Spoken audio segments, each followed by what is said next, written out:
The recipient of this custom sketch absolutely loved it. So here's the process of how I turned this house into a sketch with alcohol markers. Homeowner had a ton of trees in the front, so we had to get creative with pictures. After the pencil sketch was done, I used my Micron pen 005 to line the sketch. I use a Micron pen because it's waterproof, and when I use alcohol markers, it doesn't smudge. I've tested other brands, and this is the only one that is 100% waterproof, so it's the one that I use all the time. To be fair, I have not tested a lot of the fine liners because this one just works so well, so why mess with what works? I have tried the Uniball, but it is definitely not waterproof.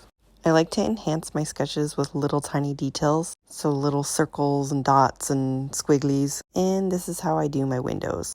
I always start with frost blue, and then I put in lipstick natural, and then I'll put some shading down afterwards, and put some white Posca pen squigglies on top of the windows.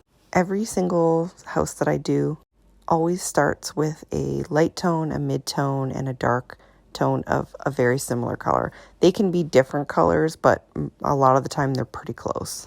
Unless I'm like layering colors together to get a specific color, but that doesn't happen very often. It only really happens when there's like a red roof or a green roof or something.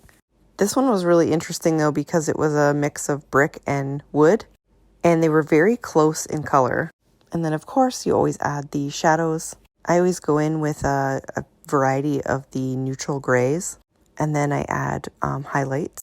And the highlights are really when it comes together. It's when it really starts to pop. And I usually go in with my fine liner again and add some little details. So I mix like the white Posca pen with some details with my fine liner. And I find railings always look good when you add little tiny highlights all over. So then I always finish it off with some trees in the background to fill out the frame. It always looks really nice. And when I started, I didn't always do this, and clients would often ask me to. And I used to only add 2 trees, but then people would always ask me for a 3rd tree, so now I just always add 3 trees. And I also do the light, mid, and dark tones with the green. So here's the finished product. The brick had some little dark spots, so I added a couple little dark bricks in there. They loved it. Like and follow for more. Bye!